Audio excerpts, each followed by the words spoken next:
This is a Nobel laureate talking here. We're not talking, small time people on the internet who have a lot of posts underneath their names and are popular inside of forums. This is a Nobel laureate. Pay attention to what's going to be said right now because it's very, very important. Something to say about that. You want to study any one of those diseases by itself, try to cure it?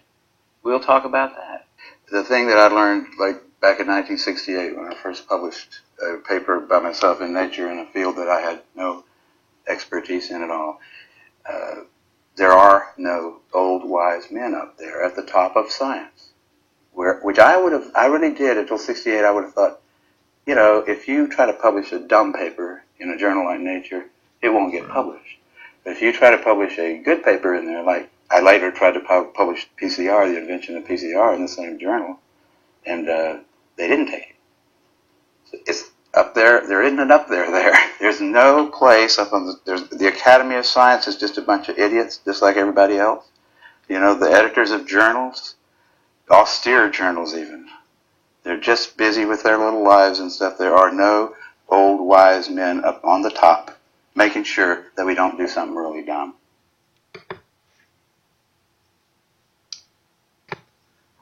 That was Kerry Mullis, Nobel laureate for the PCR system in chemistry. Did you really listen to what he had to say? He said that there are no old wise men at the top of science making sure that we don't do something really, really dumb. Now if you notice, I have Hercules A here. This is where matter is created. This is where fusion occurs.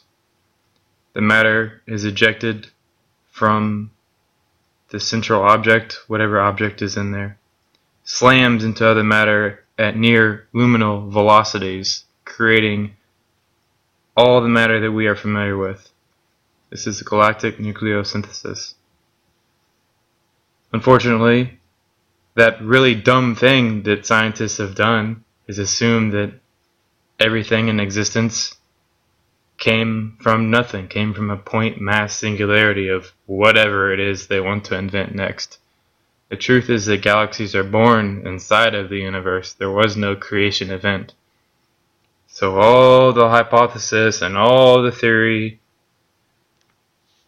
has to come crashing down if it relates to Big Bang being reasonable. That's the really dumb thing that we're talking about here. There's nobody at the top of the Academy of Sciences making sure that we don't do something really, really dumb. And the fact that they're essentially idiots, well, that's basically obvious to me.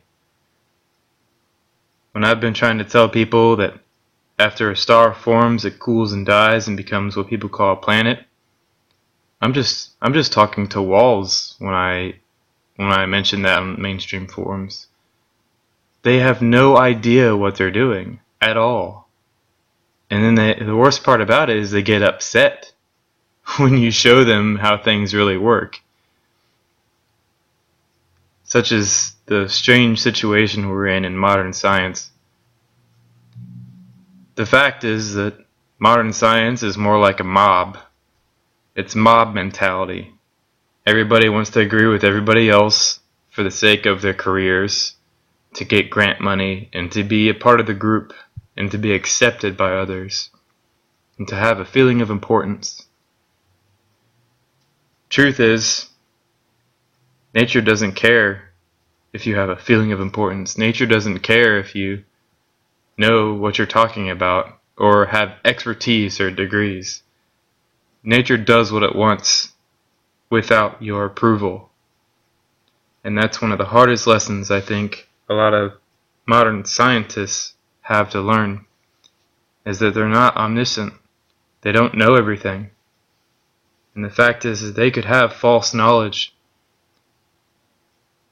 things that they believe to be true, which are absolutely false in every regard. Keep that in mind next time you read scientific articles. keep in mind that the people writing those articles are possibly idiots.